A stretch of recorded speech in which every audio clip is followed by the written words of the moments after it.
And hello guys, so welcome back to some more Pokemon Emerald. So we are back with another part. So, phone call. Bloody phone calls.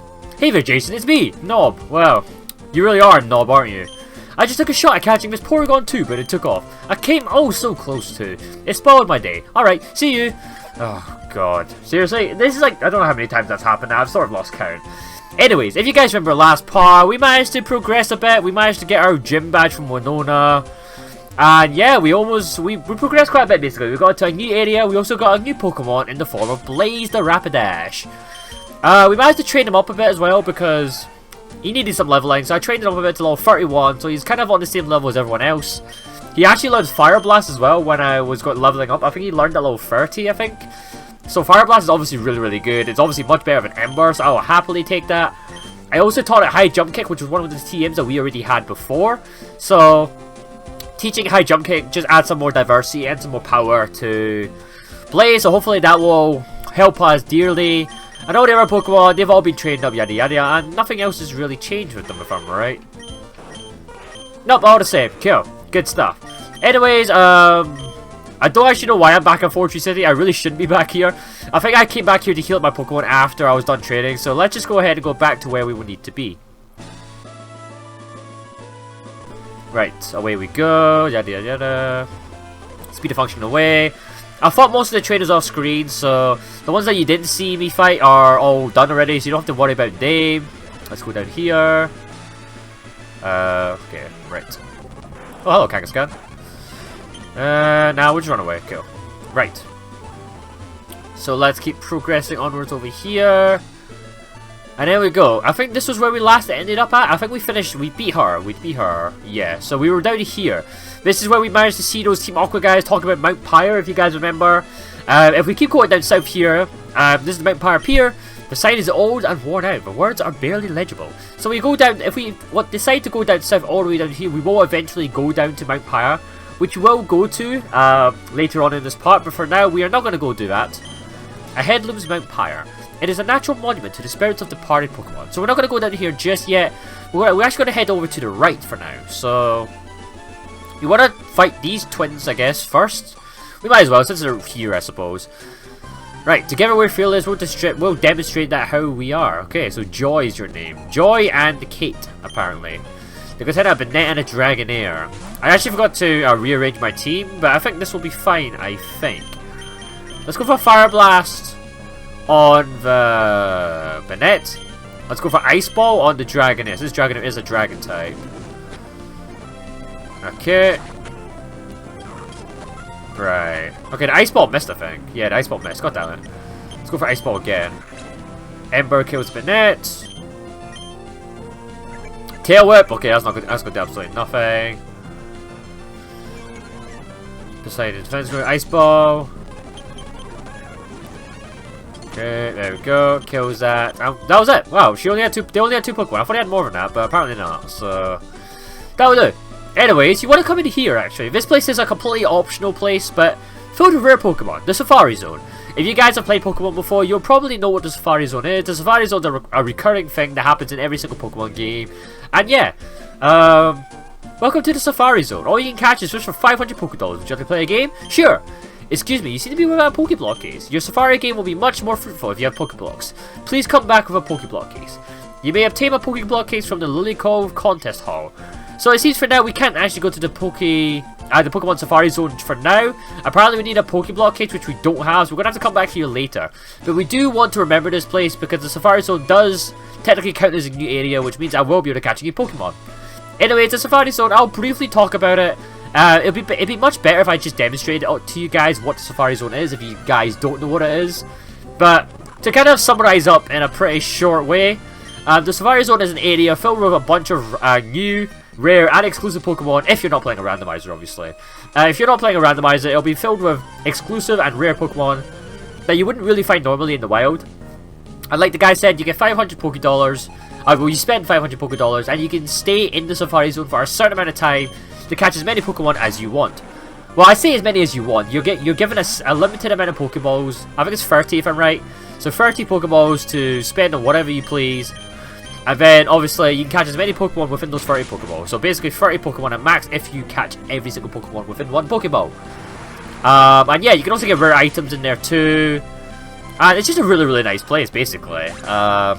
So if you haven't got a full team yet, or you need some new Pokemon, this is a very good place to catch some Pokemon.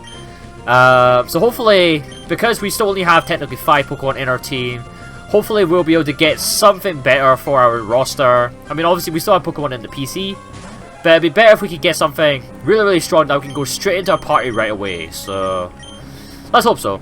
So far, in this battle, pretty easy. Destroy a Cubo, no problemo. A Muck. Surf, kills the Cyndaquil, nice. Poseidon goes level 35, nice. Another Dragonair, okay. High jump kick, and let's go for Surf. Nothing great. Poison powder, of course, means Poseidon's poisoned. What do I do here? Let's go for Fire Blast on the Muck, I suppose, to go for Surf. There we go. Is that more done? Poseidon, good, not Poseidon, Blaze good level 32, and that was pretty good. Nice. So that was pretty easy. Let's use. Did I say that? Yeah, I also went and got more soda pops as well, because when I was doing my off-screen training, I did use a bunch of soda pops in the meantime, because obviously it's still a Nuzlocke. I didn't want them to die, so use a soda pop to make sure they're all alive and healthy. And yeah, I went and bought more, because now we have access to fly. It's easy to go around to places now. I keep doing that. God damn it! Let's use a Pecha Berry to heal up our Poseidon, our Lapras, and we're good to go. Let's pick up this item too. We got Firestone. We still don't have a Pokemon that requires a Firestone. Technically, we did encounter an Arcanine earlier, which does need a Firestone, or it would have needed a Firestone if we caught it in its previous form, Growlithe. But we didn't. So, oh well. Let's talk to this guy, fight this dude, and pick up the item down below as well. Nice. Gentleman Walter, a lovely gentleman. A Blissey, ooh, nice. I love Blissey, since Blissey does have the highest XP gain in the game. It'll be a very nice asset to our experience if we kill this Blissey. Hopefully High Jump Kick should kill it. It should do. And it does, nice. That was pretty easy. So 1500 XP. Half an XP bar. Yes, I'll happily take that. Ah, well played, well played. Nice. So that's down for the count. Your Pokemon prowess is remarkable. Allow me to register you as a memento. So we registered Gentleman Walter to the Pokénav. Pretty good. So far it's been pretty smooth sailing. Nothing really been difficult. Nothing really hard. Nothing's died, so that's a start, right? I mean, in the last 2 parts or something, or 2 parts ago, we had like 3 Pokemon die in like the first 10 minutes. So I consider this part a success so far. We get a Max Elixir. Nice. So that's pretty good. Beldum. Don't care for Beldum. Not that we can catch Pokemon in this area anyway. Let's fight this trainer here. Will you play my delightfully pretty Pokemon? Let's see how pretty they actually are. I think this is a Pokefan if I'm right. A Pokefan, yeah, Vanessa. Exeggutor. I wouldn't say Exeggutor is pretty, but I do admit Exeggutor is an awesome Pokemon. I love how Exeggutor's gotten so much spotlight in the most recent, in pretty much this year, to be honest. Probably just due to the fact that I got an Alolan form in the latest Sun and Moon games. If you follow Sun and Moon games, you'll know that Exeggutor got an Alolan form, which is fucking awesome. It's like the most stupidest design I've ever seen, but I love it because it's so funny. Like, I wouldn't say it's like stupid, it's just funny. Like, you can clearly tell they weren't really serious when they made that design. I love Exeggutor, I've always loved this design. It's just a shame that it's never really been relevant in the Pokemon game because of its stats and its moves. They've never been really good. But hopefully this Alolan form gives it some diversity, because it becomes part dragon, which is ridiculous. An Exeggutor being part dragon is absolutely stupid. And I love it, because that's why. It's so funny. It actually cracks me up every time I see it. So hopefully that it becomes more relevant in Sun and Moon because of its Alolan form. Also in Pokemon Go, if you guys still play Pokemon Go, Exeggutor is actually one of the strongest Pokemon in the game because of its high CP and its really good moveset. So because of that, Exeggutor is also really popular there, which is quite nice. For a change, Exeggutor is actually a good Pokemon, when usually in the normal games it's kind of crap. So it's quite cool for that. And yeah, let's go for High Jump Kick again. We miss, god damn it. Every time you miss with High Jump Kick, you do suffer a lot of recoil damage, which is quite annoying. As you saw there, Rapidash did suffer some recoil damage, which is a bit annoying. But hopefully we don't miss here. Good, we did. It's a 10% chance to miss, so usually you won't miss often. 1 in 10 chance, obviously. There we go. Could have been a disaster though, because if we did miss again, we probably Blaze would have got killed. So luckily, it didn't happen. So we kill this trainer. We didn't actually kill the trainer. That'd be a bit morbid if we actually killed the trainer. This is still a kid's game, remember. Let's use a Soda Pop and heal up Poseidon. No, Poseidon. I keep saying Poseidon. Blaze, sorry. So let's do that and fight this last trainer. This should be the last trainer before we get to the last city. Or not the last city, the next city. I have this routine. Defeat 5 trainers a day. Guess what? You're number 5. Good routine, don't get me wrong. 5 trainers a day keeps the Pokemon Center away. Well, it probably doesn't, but I don't know. But, yeah, cool trainer Kristen sends out Jolteon. Nice. Jolteon is actually one of my favourite Eevee evolutions. I don't know why. I do love the design of Jolteon, don't get me wrong. But I don't know what makes Jolteon stand out from the other 7 Eevee evolutions. I do really just enjoy it. It's the fastest of the 7 Eevee evolutions. It has one of the highest special attacks as well. Also being a part electric is also very handy. And a burn as well, nice. Whew. The burn kills it pretty good. That Volt Tackle did a lot of damage actually, so I was quite worried. Jolteon did outspeed my Rapidash, which was quite worrying, but it's fine. Pretty good for that. But yeah, I don't know. Oh, Mewtwo, really? Really? Why is it... You know, whatever. Okay, he's gonna send out Mewtwo. Let's send out Salamence, see what we can do. Anyways, back to my story with Jolteon. Jolteon was probably my first Eevee evolution, because I did pick Jolteon back in Generation 1 when I played. Just because there aren't any good electric type Pokemon in Generation 1, sorry. I mean, yeah, there's Raichu and Pikachu. Uh-oh. Oh no. Oh no. Oh my god. Oh my god. Okay, we are bailing. Oh my god. Why didn't you had Icy Wind? Holy shit, we're fucking leaving. Oh my god. If that was anything stronger, if I was like Ice Beam or Blizzard, I would have died so quickly. Thank fuck. Man, Mewtwo's one of the strongest Pokemon in the game. God, we gotta kill this thing quickly. Crap. Right, let's go for Surf. Right, I want to try to talk to my story anyways. Like I said, Jolteon was... The probably reason why I love Jolteon so much is, one, because there's not many good electric type Pokemon in Generation 1, so that's probably the reason why I decided to choose Jolteon over Vaporeon and Flareon. Not just that, I don't know. I just love the design of it, and because of it, I've sort of just grown fond of it over the years. It's probably my favourite Generation 1 Pokemon. A lot of people ask me what my favourite Generation 1 Pokemon is.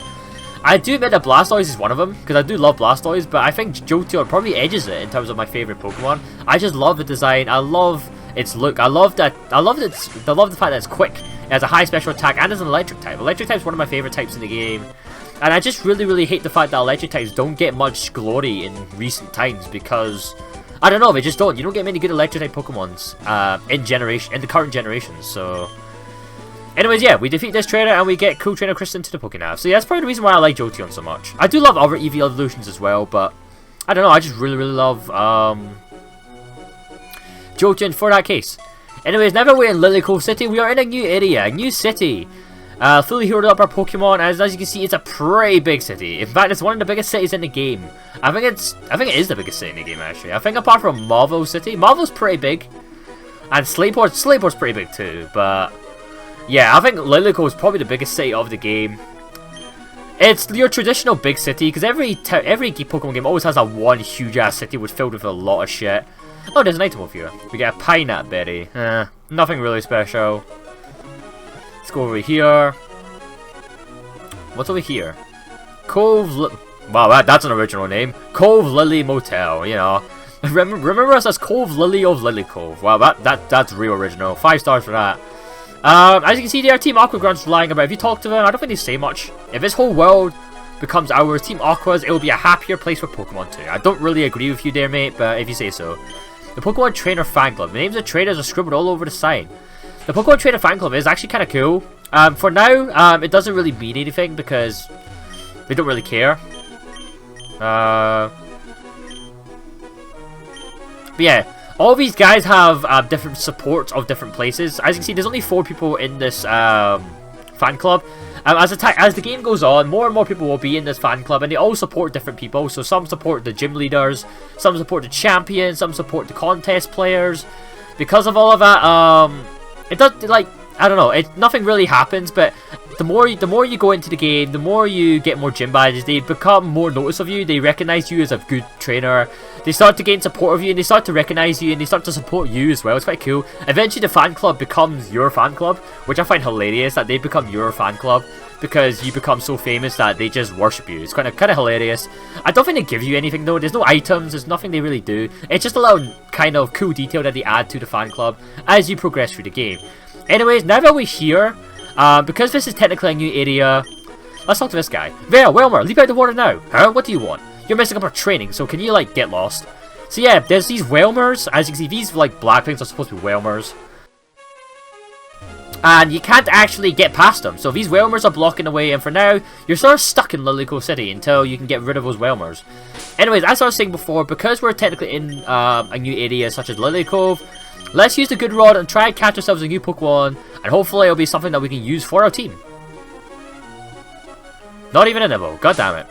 Let's try again.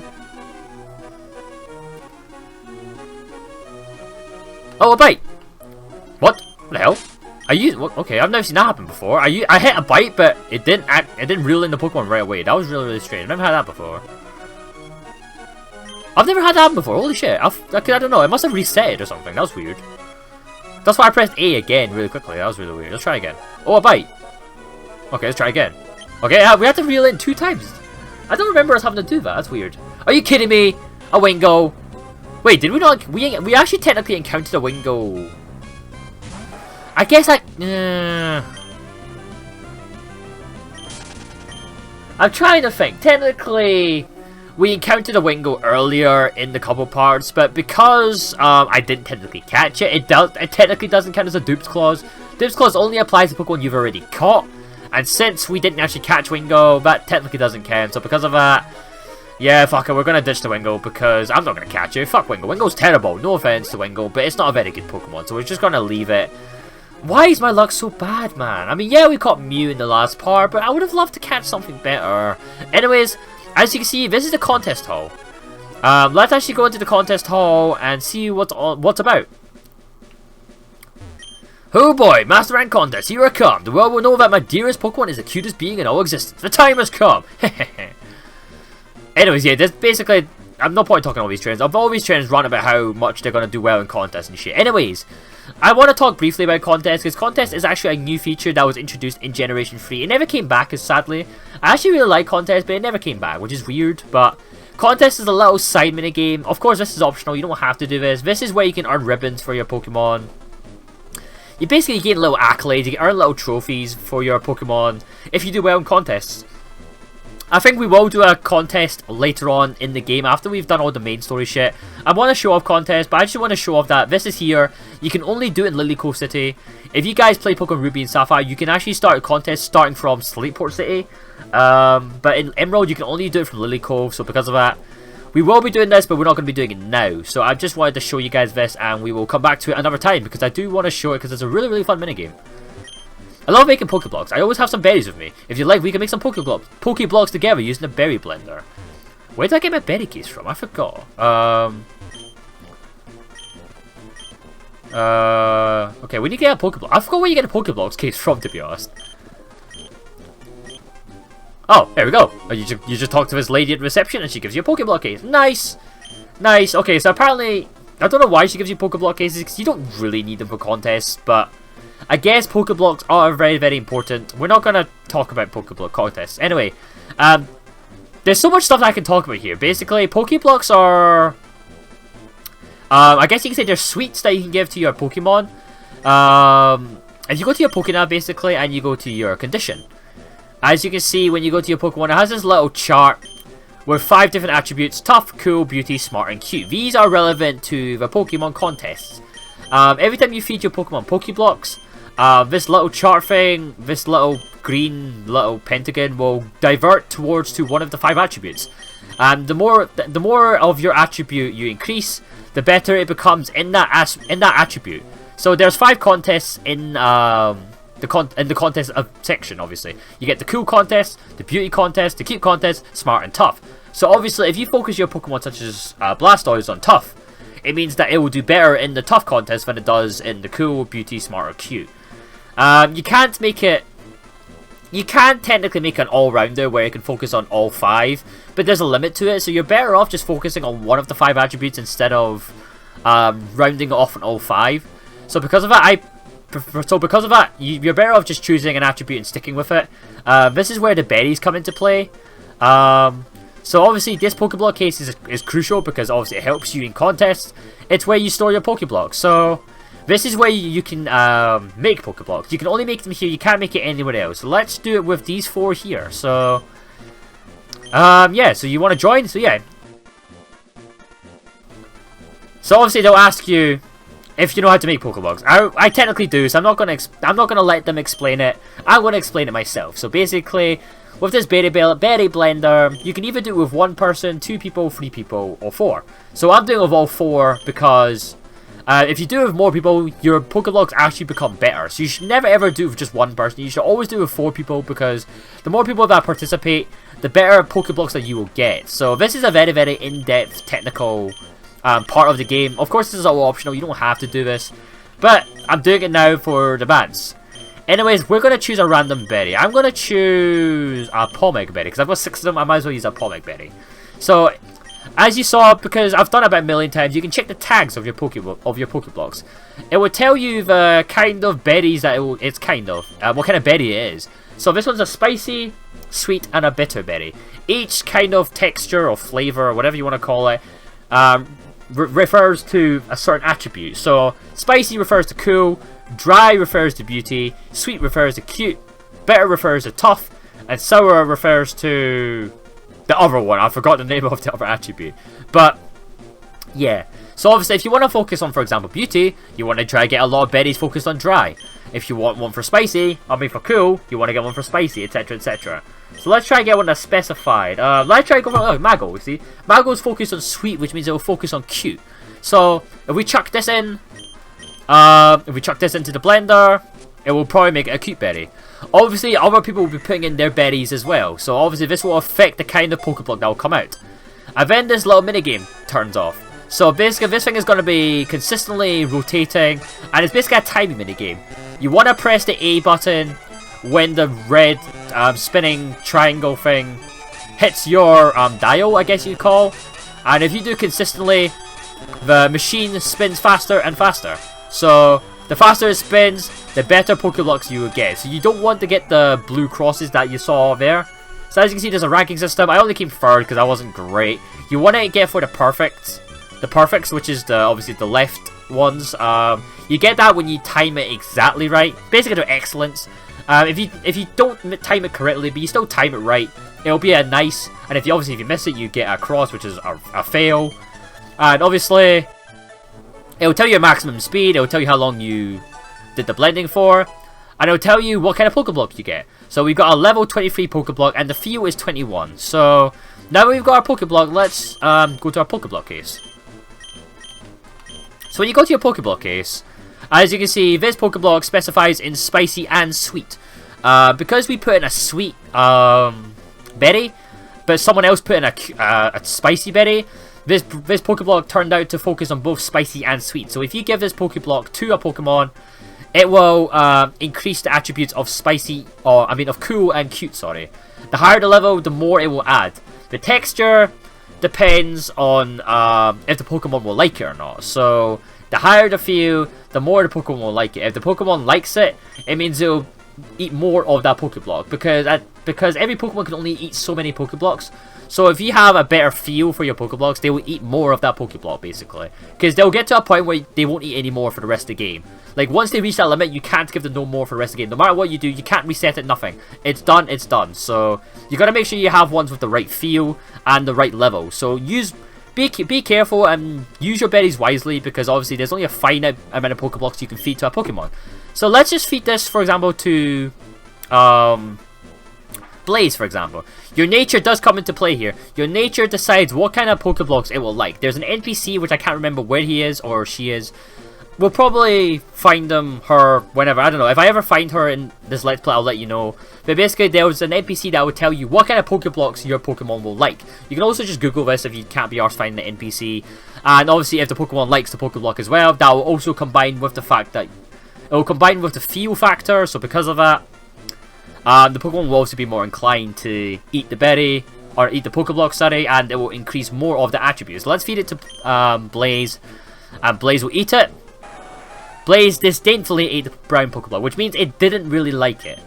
So because of that, it won't actually raise its attributes up by much. But when you do, as you can see, its coolness was enhanced and its cuteness was enhanced. As you can see there, it jumped up quite massively because it was quite a high level Pokeblock. Level 20 is quite a high Pokeblock, so you want to try get 20 plus levels on your Pokeblocks before you feed them to your Pokemon for the maximum efficiency. So as you can see, cute and cool got increased by quite some distance. So obviously, the more you focus on those attributes, the better they will do in contests. So that's why Pokeblocks are useful. So, like I said, this is completely optional. You never have to do this at all, but it's a cool minigame if you want to do it nonetheless. Anyways, before we end off the part, there's a bunch of stuff that I want to show off in Lilycove City. I'm going to show off in the next part because there's so much stuff that we can do. There's no point. But before we end off the part, as you can see, our lovely rival May is here. So let's talk to her. Oh hey, Jason, are you shopping too? I bought a whole bunch of dolls and posters. Of course, I've also caught a lot of Pokemon and I'm raising them with probably 2. Actually, I'm more worried if you're raising Pokemon... Wait, what? Actually, I'm more worried if you're raising Pokemon properly, Jason. Yo, calm the fuck down. Who do you think I am? I treat my Pokemon with respect, love, and care. I'm not happy about you, May. You should have said that. I'm pissed. Let's have a bow, and I'll show you how I've trained my Pokemon. Bro, you've disrespected the wrong trainer. Anyways, let's fight May. This is actually the very, very last battle you will ever have with May. So, it's quite weird because usually the final rival battle in most games is usually at the very end of the game, but we're barely halfway through the game. So, to fight her now is very, very strange. But yeah, this is the last time you will fight May in the game. So, enjoy it while you can, I suppose. To be honest, I've never liked May as a rival. She was never really that good of a rival to me personally. But, meh, whatever. So she sends out a Goldeen. Let's use Dragon Claw. Mega Horn does absolutely nothing. Dragon Claw finish it off. Nice. She's gonna send out Wailord. Nice. Let's stick with Salamence because Salamence is doing the job. Dragon Claw, Muddy War, blah. Map. Okay, doesn't matter. Shit. Okay, Dragon Claw. There we go. Bahamut goes to level 34. Our next Pokemon's gonna be Volbeat. Okay. Let's go for Blaze since it's part bug, so Fire type should do the job.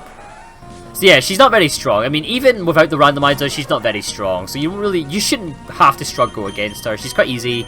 If you do, then go train up your Pokemon a bit more. But personally, I've never struggled against me. Fire Blast and a Volbeat, this should kill it. Nice. Blaze grew to level 34, which is awesome. And she was finally sending her last Pokemon, which is her starter Pokemon, Medicham, the one that she's had since the beginning of the game. Let's send out Hydro. And let's fight her on for this very last time. Medicham, let's go for Surf. Hopefully she won't cross-chop me to death and I fucking lose a Pokemon again. Low, god, that high jump kick actually did a lot of damage actually. Holy shit, that did like 70 damage. I was using the speed up function so I didn't actually realize it, but holy crap. Anyways, we use Surf, kill Medicham, and without further ado, we finish the battle and we defeat May once and for all. ... I remember the battle I had with you and Jason on Route 103. That battle helped you become this strong, Jason, didn't it? I guess you could say so. Or you could just say I'm a beast. One or the other. I'm thinking of going back to Littleroot soon. I've caught a decent group of Pokemon and my Pokedex is coming along, so I'm going home to show my dad. Jason, what are you going to do? Collect all the gym badges and take the Pokemon League challenge? Well, while you're at it, collecting badges, I'm going to go work on my Pokedex. I'll complete it before you. Yeah, you probably will, because I don't give a shit about my Pokedex. See you. And yeah, she flies off back to Littleroot Town, and that is the last you will ever see of May. Obviously, she was blocking the way of this building here, which turns out to be the Lilycove department store, overflowing with great merchandise and excitement. A great place to find that something you need. So, we're actually going to explore this wonderful superstore in the next part, because we've spent quite a lot of time talking about the Pokemon contests, exploring around Lilycove, and just doing a lot of stuff like that. So, thank you guys again for watching. If you guys liked the part, leave a like, leave a comment, all that jazz.